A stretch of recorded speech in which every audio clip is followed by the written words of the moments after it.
3 semaines de silence peuvent tuer un mariage plus vite que n'importe quelle dispute. Amara le savait alors qu'elle fermait le fermoir de ses boucles d'oreilles en diamant, regardant son reflet se transformer dans le miroir de la coiffeuse. La femme qui lui renvoyait son regard avait l'air dangereuse ce soir. Des lèvres cramoisies, des yeux charbonneux, les épaules nues à l'exception des fines bretelles d'une robe qui coûtait plus cher que le loyer mensuel de la plupart des gens. Le rouge, la couleur de la passion, de l'avertissement, du sang. Mignot ne l'avait pas regardé correctement depuis 21 jours. Elle les avait tous comptés. Leur pantouse était devenue un mausolée de mots non dits. Chaque pièce résonnait de conversations qu'il n'avait pas. Il s'était installé dans la suite d'invités le lendemain de leur dispute. Bien que « dispute » soit un mot trop généreux pour ce qui s'était passé. Il n'y avait eu ni cri, ni objet lancé, ni claquement de porte dramatique. Juste le visage de Mignot devenant absolument vide lorsqu'il avait surpris sa conversation téléphonique avec Jessou. Puis le clic silencieux d'une porte se fermant entre eux. Ce clic aurait tout aussi bien pu être un coup de feu. Depuis lors, il avait perfectionné l'art d'exister dans le même espace sans reconnaissance. Petit déjeuner dans la cuisine pendant qu'elle dormait encore. Des nuits tardives au bureau qui s'étiraient au-delà de minuit. Des messages transmis par son assistant plutôt que directement. Une politesse froide lors des rares occasions où leurs chemins se croisaient. Le genre de courtoisie que l'on accorderait à un étranger dans un ascenseur. Cela la rendait folle. Ce soir, pourtant, elle avait un endroit où aller. Ses retrouvailles d'université étaient entourées sur le calendrier depuis des mois. À l'époque où les choses entre eux étaient encore chaleureuses, encore vivantes. À l'époque où Minho l'aurait aidé à fermer la fermeture éclair de cette robe, ses doigts s'attardant sur sa colonne vertébrale, son souffle chaud contre son cou, alors qu'il murmurait toutes les raisons pour lesquelles elle devrait plutôt rester à la maison. Amara se leva, lissant le tissu sur ses hanches. La robe lui allait comme si elle avait été peinte sur elle, ce qui était exactement le but recherché. Qu'il ignore cela. Ses talons claquèrent sur le marbre alors qu'elle descendait le grand escalier, chaque pas délibéré. Le lustre au-dessus projetait une lumière prismatique à travers le foyer. Et quelque part dans la maison, elle pouvait entendre le murmure bas de la voix de Minot. Probablement encore un autre appel téléphonique plus important que sa femme. Mais soudain, la voix s'arrêta. Elle était à mi-chemin de la descente quand elle le sentit. Le poids de son regard, lourd comme un toucher physique. Ses doigts se serrèrent sur la rampe, mais elle ne leva pas les yeux. Ne lui donna pas cette satisfaction. Continua simplement d'avancer. Continua de respirer. Continua de prétendre que son cœur n'essayait pas de sortir de sa poitrine à grands coups de marteau. « Où penses-tu aller habillée comme ça ?» Sa voix fendit le silence comme une lame, basse, dangereuse, bordée de quelque chose qu'elle n'avait pas entendu depuis des semaines. Amara s'arrêta, un pied planant au-dessus de la dernière marche. Lentement, elle leva les yeux pour trouver Minot debout dans l'embrasure de la porte de son bureau, ses épaules remplissant le cadre, les bras croisés sur sa poitrine. Il avait l'air furieux. Bien. Sortir. Elle descendit sur le marbre, rencontrant son regard sans ciller. « Mes retrouvailles d'université, tu te souviens? C'est sur le calendrier depuis 3 mois. Tu n'iras nulle part, bordel. » Mignot bougea alors, franchissant la distance entre eux, avec la grâce prédatrice qu'il avait d'abord attirée vers lui il y a 6 ans, à l'époque où il n'était qu'un autre étudiant en droit ambitieux avec des relations dangereuses et des yeux qui promettaient le péché. Avant l'Empire, avant le pouvoir, avant que tout ne devienne si compliqué, avant qu'elle ne dise ces mots qu'elle ne pouvait pas retirer. Il s'arrêta à 2 pieds d'elle, assez près pour qu'elle puisse sentir son eau de Cologne. Cèdre, fumée et quelque chose qui n'appartenait qu'à lui. Assez proche pour être touché, mais l'air entre eux crépitait de 3 semaines de rage non dite. « Tu ne sors pas de cette maison habillée ainsi, » dit-il, chaque mot soigneusement contrôlé. Pas pour voir une bande d'hommes qui passeront la nuit entière à te déshabiller du regard. Amara rit, le son assez aigu pour couper. « Maintenant, tu te soucies de ce que je porte. » Maintenant, tu remarques que j'existe. Ne me teste pas ce soir, Amara. Ou quoi? Elle s'approcha, envahissant son espace de la même manière qu'il avait envahi le sien. Tu vas me punir par le silence? Oh, attends, tu fais déjà ça depuis 3 semaines. Dis-moi, Mignot, comment exactement verrais-je la différence? Un muscle tressaillit dans sa mâchoire. Ses yeux sombres parcoururent son corps, s'attardant sur le décolleté plongeant, la courbe de sa taille, la fente dangereuse qui montrait trop de cuisses. Quand son regard revint sur son visage, quelque chose de sauvage y brûlait. « Pour qui te fais-tu belle? Peut-être pour quelqu'un qui me regardera vraiment, répliqua-t-elle. Quelqu'un qui me touchera, quelqu'un qui n'agira pas comme si j'étais un fantôme dans ma propre foutue maison. » Les mots restèrent suspendus entre eux, chargés et mortels. Les mains de Mignot se contractèrent à ses côtés, et Amara regarda la guerre se jouer sur son visage. Fureur, blessure et rage possessive, le tout entremêlé en quelque chose d'explosif. « Tu ne penses pas ce que tu dis? Vraiment ?» Elle saisit sa pochette sur la table du foyer, ses mouvements brusques de frustration. « Tu ne m'as pas adressé plus de 10 mots en plusieurs semaines. Tu ne veux pas manger avec moi. Tu ne veux pas dormir dans la même chambre. Tu ne veux même pas me regarder, à moins d'y être absolument obligé. Alors pardonne-moi si je suis un peu curieuse de savoir ce que l'on ressent à être désiré de nouveau. » Elle se tourna vers la porte, sa main atteignant la poignée. Mignot bougea plus vite que la pensée. Une seconde, elle s'éloignait. La suivante, elle était plaquée contre la colonne de marbre près de l'entrée, son corps pressé contre le sien, ses mains encadrant son visage. La pochette tomba par terre. Oubliée. Ne fais pas ça. Sa voix était rauque maintenant. Tout ce contrôle soignait s'effilochant sur les bords. Si vous êtes arrivé jusqu'ici, vous devriez aimer et vous abonner. Considérez cela comme un signe de votre soutien pour aider la chaîne à grandir. Maintenant, retour à l'histoire. Son souffle était chaud contre ses lèvres, leur visage si proche qu'elle pouvait compter ses cils. La poitrine d'Amara se soulevait, son dos pressé contre le marbre frais, chaque terminaison nerveuse, soudainement, violemment vivante, après des semaines d'engourdissement. Ne pas faire quoi? Chuchota-t-elle. Ne pas partir? Ne pas vouloir ressentir quelque chose à nouveau? Ne pas en avoir assez d'être invisible? Le pouce de Minho traça l'os de sa pommette, d'une douceur déchirante, malgré la fureur qui émanait de lui. Tu n'as jamais été invisible. Alors pourquoi? Sa voix se brisa. Pourquoi m'as-tu traité comme si je n'existais pas? Sa mâchoire se crispa. Pendant un instant, elle crut qu'il allait reculer à nouveau, reconstruire ces murs qu'il avait édifiés si soigneusement entre eux. Mais soudain, quelque chose changea dans son expression, la douleur perçant à travers la colère comme la lumière à travers des nuages d'orage. Parce que je t'ai entendu, Amara, au téléphone avec Jisoo. Chaque mot semblait arraché de quelque part en profondeur. Tu as dit que tu te sentais piégé, que ce mariage t'étouffait, que tu ne savais pas combien de temps encore tu pourrais. Il s'arrêta, sa gorge travaillant, alors qu'il déglutissait difficilement. La compréhension s'abattit sur elle comme de l'eau glacée. Tu as entendu ça. C'est pour ça que tu as été... Elle pressa ses paumes contre sa poitrine, sentant son cœur marteler sous le tissu craquant de sa chemise. Mignot, tu n'as pas entendu le reste de la conversation. J'en ai entendu assez. Ses mains glissèrent vers ses épaules, ses doigts se serrant. J'ai entendu ma femme dire à sa meilleure amie qu'elle voulait partir. Non. Amara secoua la tête, les larmes piquant ses yeux. Dieu, non. Ce n'est pas du tout ce que je voulais dire. Alors qu'est-ce que tu voulais dire? La question sortit brisée.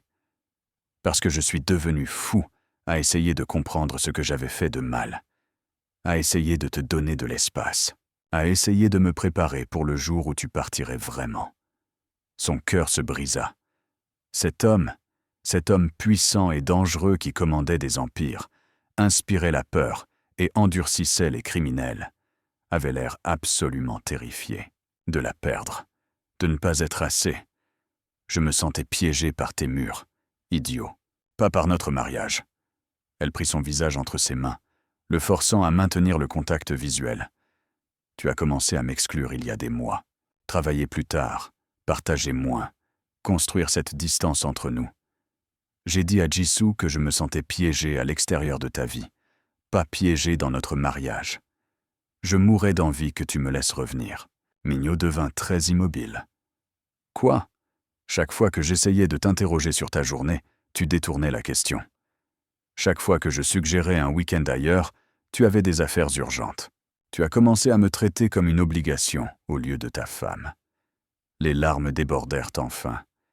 Je me sentais piégé du mauvais côté des murs que tu as bâtis. Je ne parlais pas de te quitter. Je parlais du sentiment de t'avoir déjà perdu. Ses yeux se fermèrent. Quand il les rouvrit, ils étaient brillants de larmes contenues. Je pensais te protéger. De quoi? De la réalité de ce que je fais. La violence, la politique, le danger constant. Son front tomba contre le sien. Les choses ont dégénéré avec les familles de Busan. Je ne voulais pas que tu sois touché par tout ça. Je ne voulais pas que tu me regardes et que tu vois un monstre. Alors tu as juste disparu pour moi à la place. Je pensais être noble. Un rire amer lui échappa. Il s'avère que j'étais juste un lâche. Les doigts d'Amara se glissèrent dans ses cheveux, tirant légèrement. Espèce d'imbécile fini. Je t'ai épousé en sachant exactement qui tu es. Je n'ai pas besoin d'être protégé de ton monde. J'ai besoin que tu arrêtes de m'en exclure. Je pensais que je te perdais. Sa voix se brisa complètement. Ces 3 semaines ont été un enfer. Chaque matin, je me réveillais terrifié à l'idée que ce soit le jour où tu ferais tes valises. Chaque nuit, je restais éveillé en sachant que tu étais juste au bout du couloir, mais que tu aurais tout aussi bien pu être sur une autre planète. Tu étais en train de me perdre, admit-elle. Juste pas de la façon dont tu le pensais. Je me noyais dans ton silence. Minho recula légèrement, ses mains encadrant son visage comme si elle était quelque chose de précieux et de fragile. Je suis désolé. Dieu. Amara. Je suis tellement désolé. J'étais si sûr que tu voulais de l'espace que je t'ai donné un océan. Et puis ce soir, te voir dans cette robe, si belle que ça en fait mal de respirer, sur le point de marcher dans une pièce pleine d'hommes qui tueraient pour avoir une chance. Il n'y a qu'un seul homme que je veux, l'interrompit-elle. Mais il dort dans la chambre d'amis depuis 3 semaines. Quelque chose changea dans son expression. La peur s'évanouit, remplacée par une chaleur qui fit flageoler ses genoux. Son regard descendit sur ses lèvres, puis plus bas, suivant le décolleté plongeant de sa robe avec une faim non dissimulée. « Cette robe, murmura-t-il, la voix devenant rauque. Est-ce que tu la portais vraiment pour eux? Non, elle sourit légèrement. Je la portais pour toi. Une dernière tentative désespérée pour que tu me voies à nouveau. Je te vois. Son pouce effleura sa lèvre. J'ai vu chaque centimètre de toi pendant 6 ans, et je ne suis toujours pas rassasié, toujours affamé de plus. Alors arrête de t'affamer. Elle se cambra contre lui. Arrête de nous punir tous les deux. Minho émit un son bas dans sa gorge, à mi-chemin entre le grognement et l'abandon. Puis sa bouche s'écrasa contre la sienne. 3 semaines de désir désespéré se déversèrent dans un baiser brûlant. Amara haleta contre ses lèvres, son corps s'enflammant comme s'il avait frotté une allumette contre de l'essence. C'était cela. C'était ce dont elle avait eu envie. Pas la distance polie, pas l'évitement prudent. Ce besoin brut et dévorant qui avait toujours brûlé entre eux. Ses mains étaient d'autres partout, s'en mêlant dans ses cheveux, glissant le long de sa colonne vertébrale, saisissant sa taille, comme s'il avait peur qu'elle ne s'évapore.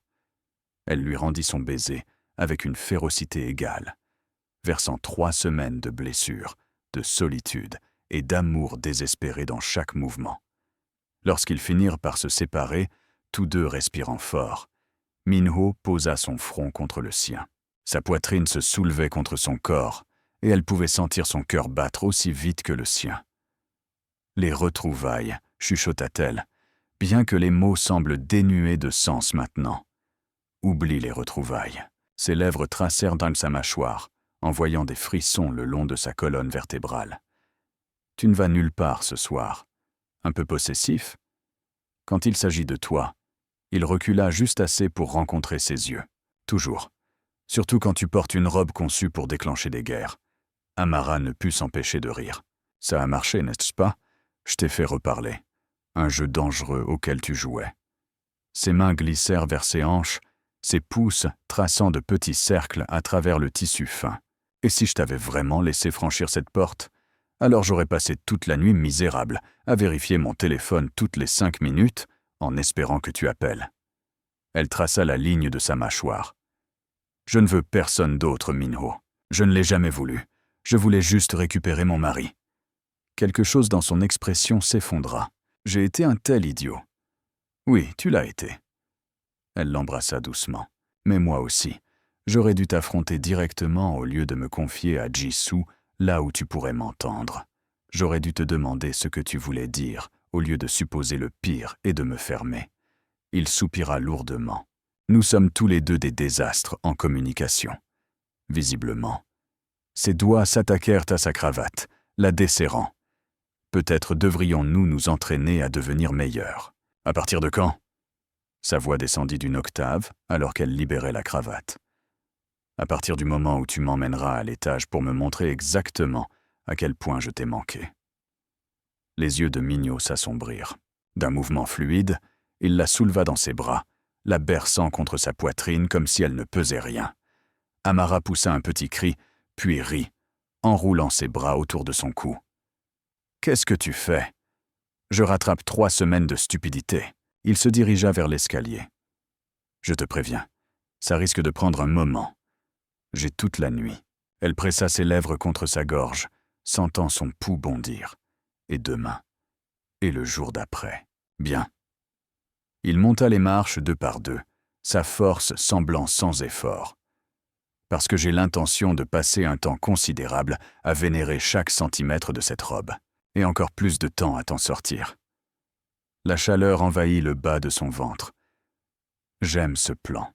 Tu vas adorer l'exécution. » Il poussa de l'épaule la porte de leur chambre, leur véritable chambre, pas la suite d'invités où ils s'étaient exilés. L'espace semblait presque étranger après des semaines à dormir seuls, mais familier dans tout ce qui comptait. Leurs livres sur la table de chevet, son parfum sur la commode, sa collection de montres dans le coin, les preuves d'une vie partagée qu'elle avait eu peur de perdre.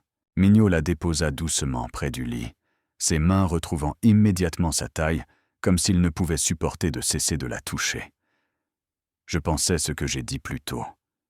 Tu n'as jamais été invisible pour moi. Alors pourquoi en ai-je eu l'impression? Parce que je suis un idiot qui pensait que la distance te garderait en sécurité.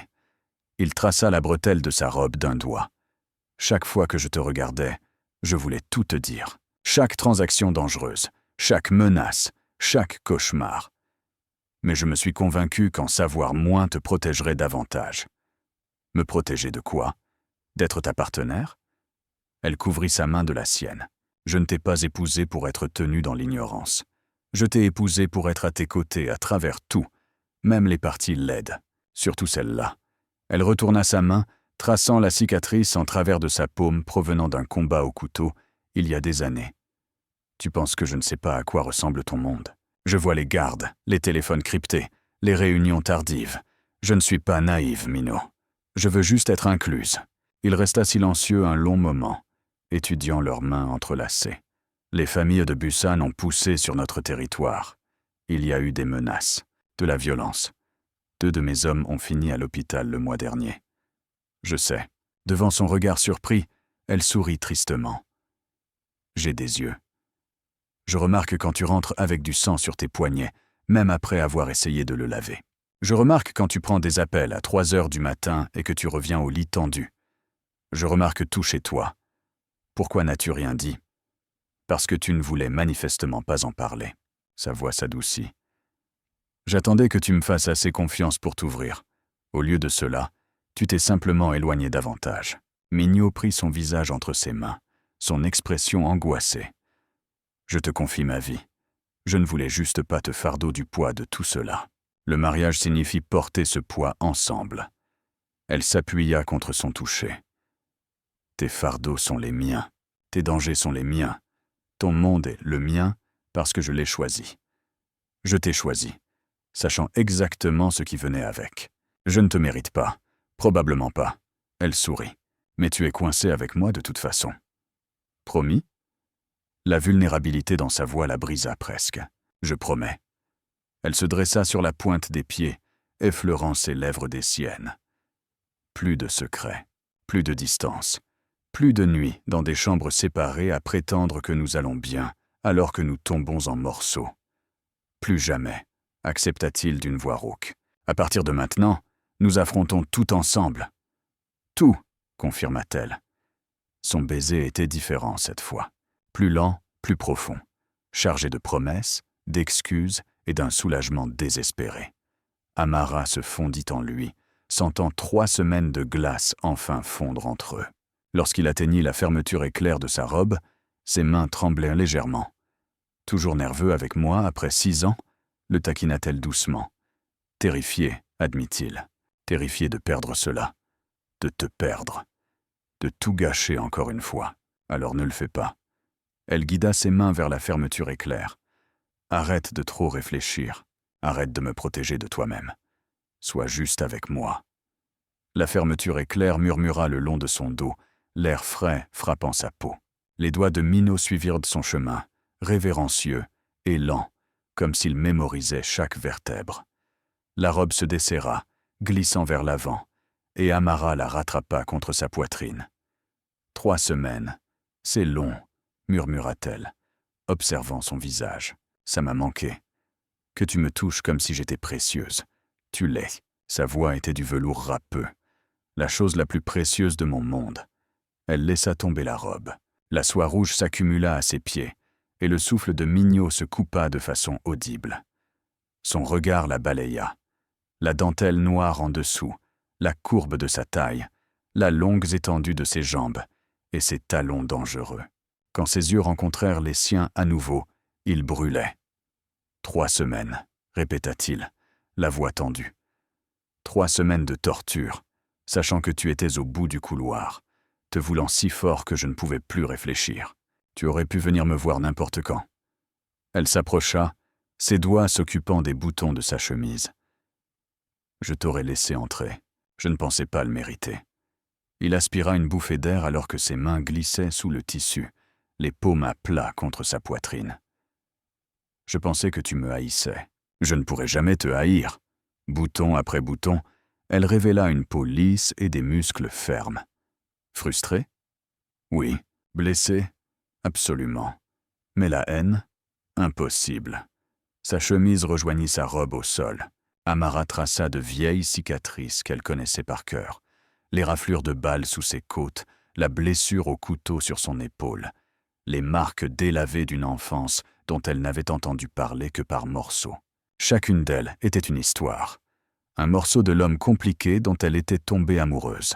« Je veux savoir pour Busan », dit-elle calmement. « À propos des menaces, à propos de tout ce que tu as porté seul. » Mignot attrapa ses mains, les pressant contre son cœur. « Plus tard. En ce moment, j'ai besoin de me concentrer sur toi. Sur nous. Sur le fait de rattraper 3 semaines passées à être un parfait idiot. Nous avons le temps pour les deux.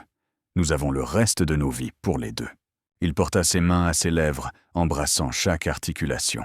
« Mais ce soir, j'ai besoin de te montrer quelque chose que j'aurais dû te montrer chaque jour. Que tu es désiré, que tu es vu, que tu es mienne et que je suis tien et que rien d'autre ne compte. » Son souffle s'accéléra. « Mignot, je t'aime. » Les mots sortirent bruts et urgents. « Je t'aime tellement que ça me terrifie. Quand j'ai pensé que je pourrais te perdre, je ne pouvais plus respirer, plus fonctionner. Ces 3 semaines ont été les pires de ma vie, parce que j'ai causé mon propre enfer. » Les larmes piquèrent à nouveau ses yeux. « Je t'aime aussi, même quand tu es un idiot, même quand tu m'exclus, même quand j'ai envie de t'étrangler. Surtout à ce moment-là. Surtout à ce moment-là. » Elle sourit à travers ses larmes.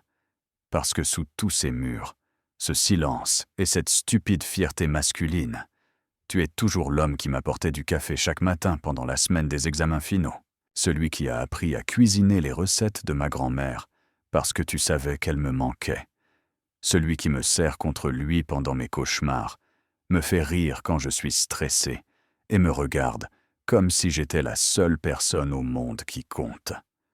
Son pouce recueillit une larme coulant sur sa joue. Tu es la seule personne qui compte. Mon empire, mon pouvoir, ma réputation. Rien de tout cela ne signifie quoi que ce soit sans toi. Alors arrête de me repousser quand les choses deviennent difficiles. Plus jamais. Il embrassa son front, ses joues, le bout de son nez. Je te le jure, Amara, plus de distance, plus de silence. Nous sommes une équipe, partenaire, accepta-t-elle. Dans tout. Ses lèvres trouvèrent les siennes à nouveau. Et ce baiser dégageait une énergie différente. Pas désespéré ou contrit, mais ancré, revendiquant une promesse scellée par le toucher. La main d'Amara glissa sur son torse vers ses épaules, s'emmêlant dans ses cheveux, alors qu'elle se pressait plus près. Minot émit un son bas d'approbation, ses bras s'enroulant autour de sa taille, la soulevant jusqu'à ce que ses jambes s'enroulent instinctivement autour de lui. Il se tourna, la déposant sur le lit avec une douceur qui contredisait la faim dans ses yeux. Les draps de soie étaient un frais contre sa peau alors qu'il la rejoignait, son poids s'installant sur elle d'une manière qui ressemblait à un retour à la maison. « Tu veux toujours aller à ces retrouvailles ?» demanda-t-il contre sa gorge. « Quelles retrouvailles ?» Elle se cambra vers lui, haletante alors que ses lèvres trouvaient de l'endroit sensible sous son oreille. « Je n'ai aucune idée de quoi tu parles. » Son rire fut sombre et satisfait. « Bonne réponse. » D'ailleurs, elle le tira plus près, accrochant ses jambes autour de sa taille. « J'ai de bien meilleurs plans pour ce soir. Dis-moi. » Ses mains cartographient ses côtes, sa taille, la courbe de sa hanche. « Je veux t'entendre le dire. J'ai l'intention de rappeler à mon mari exactement ce qu'il a manqué. » Ses ongles glissèrent légèrement dans son dos, le faisant frissonner. « J'ai l'intention de le faire implorer mon pardon. Je suis déjà en train d'implorer. Pas assez. » Elle les fit rouler soudainement, utilisant sa surprise pour inverser leur position, jusqu'à ce qu'elle soit à califourchon sur ses hanches, le regardant de haut. Cet homme puissant et dangereux, complètement à sa merci, lui procura un frisson. « Tu m'as fait vivre 3 semaines d'enfer, Minot. Tu ne t'en tireras pas si facilement. » Ses mains saisirent ses cuisses, ses yeux sombres de désir. « Alors punis-moi. Fais-moi gagner mon retour dans tes bonnes grâces. Oh, j'y compte bien. » Elle se pencha, ses cheveux tombant comme un rideau autour d'eux. Toute la nuit, Amara. Elle l'embrassa avant qu'il ne puisse finir, y mettant chaque once d'amour, de frustration et de besoin désespéré. Ses mains parcourèrent son dos, l'attirant plus près, et elle sentit les derniers murs entre eux s'effondrer enfin complètement. Des heures plus tard, Amara gisait emmêlée dans des draps qui sentaient leur odeur, sueur, parfum et les suites d'un désespoir enfin assouvi. Le bras de Minot était posé sur sa taille, sa poitrine pressée contre son dos, sa respiration régulière et chaude contre son cou. Les lumières de la ville filtraient à travers les rideaux, projetant des ombres douces à travers leurs chambres. Tout semblait différent maintenant, plus léger, comme s'ils avaient enfin traversé vers l'autre côté de quelque chose qui les étouffait tous les deux. « Tu es réveillé ?» La voix de Minot était rauque d'épuisement. « Mam. » Elle entrelaça ses doigts aux siens. « À peine. Tu m'as épuisé. » « Bien. » Il pressa un baiser sur son épaule. « J'ai 3 semaines à rattraper. » Ce n'était que le début. Elle rit doucement, se blottissant plus profondément dans son étreinte. « Je te prends au mot. » Ils restèrent dans un silence confortable un instant, respirant simplement ensemble, existant dans le même espace sans mur, ni distance, ni peur. « Parle-moi de Busan, » dit Amara calmement. « S'il te plaît, je veux savoir ce qui t'a empêché de dormir. » Minot se tendit légèrement derrière elle, mais ne s'éloigna pas. « Progrès. La famille Kim a fait des incursions dans nos opérations d'expédition. Ils veulent le contrôle des routes portuaires que nous maintenons depuis une décennie. C'est grave à quel point? Assez pour que j'ai dû tripler la sécurité. Assez pour que je porte une arme même à l'intérieur de la maison. » Il fit une pause. Assez grave pour que je sois terrifié à l'idée qu'ils puissent t'utiliser pour m'atteindre. Elle se tourna dans ses bras pour lui faire face. « C'est pour ça que tu m'as repoussé ?» En partie, sa main caressa sa joue. « Je pensais que, s'ils voyèrent de la distance entre nous, tu serais moins une cible. Logique idiote, je sais, extrêmement idiote. Elle embrassa sa paume. Au contraire, le fait que je sois isolé et seul m'aurait rendu plus vulnérable. Je m'en rends compte maintenant. Il semblait peiné. Je ne réfléchissais pas clairement. Je réagissais juste par peur. Alors, quel est le plan? Comment gérons-nous les Kim? Ses sourcils se levèrent. Nous. Oui, nous. Elle lui tapota la poitrine. Tu viens de promettre que nous sommes une équipe, partenaires dans tout. Alors, quelle est notre stratégie? Mignot étudia son visage. Quelque chose comme de l'émerveillement traversa ses traits. Tu veux vraiment être impliqué là-dedans? Je veux vraiment que mon mari arrête de me traiter comme si j'étais faite de verre. Elle se redressa légèrement, le drap s'accumulant autour de sa taille. Je peux supporter de connaître les dangers. Ce que je ne peux pas supporter, c'est d'être tenu dans l'ignorance pendant que tu épaules tout seul. Il resta silencieux un long moment, puis hocha lentement la tête. Nous négocions. Il y a une réunion prévue dans 3 jours. Territoire neutre, médiateur présent. Si nous pouvons nous entendre sur la division du territoire, la violence s'arrête. Et si vous ne pouvez pas, alors les choses dégénèrent. Sa mâchoire se crispa. C'est pour ça que j'ai été si stressé. Chaque décision que je prends nous affecte non seulement moi, mais toi, nos gens, notre avenir. Alors laisse-moi t'aider à prendre ces décisions. Elle passa ses doigts dans ses cheveux. 2 têtes valent mieux qu'une. Et je suis plus intelligente que tu ne le penses. Je sais exactement à quel point tu es intelligente. Il la tira à nouveau contre lui. Ce n'est pas le problème. Le problème, c'est que je suis un idiot dominateur qui pensait que l'isolation équivalait à la protection. Idiot repenti, le taquina-t-elle. J'y travaille. Il embrassa sa tempe. Je promets de t'inclure à partir de maintenant. Dans tout. Le bon, le mauvais, le dangereux. C'est tout ce que je demande. Elle traça des motifs sur son torse. Eh bien, ça, et que tu ne dormes plus jamais dans la chambre d'amis.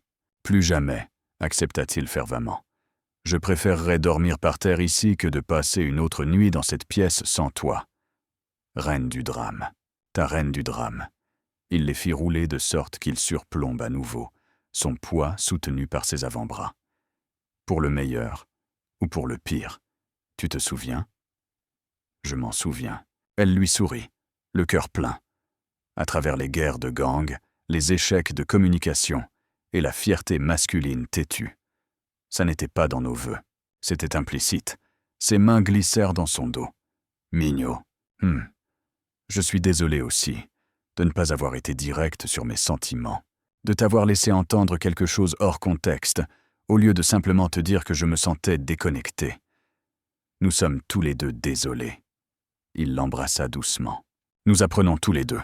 Nous allons encore faire des bêtises tous les deux. Probablement. Mais tant que nous continuons à parler, à nous battre pour ça. Il fit un geste entre eux. Nous irons bien. Nous irons mieux que bien. Elle le tira vers elle pour un baiser plus profond. Nous serons inarrêtables. Inarrêtables, répéta-t-il contre ses lèvres.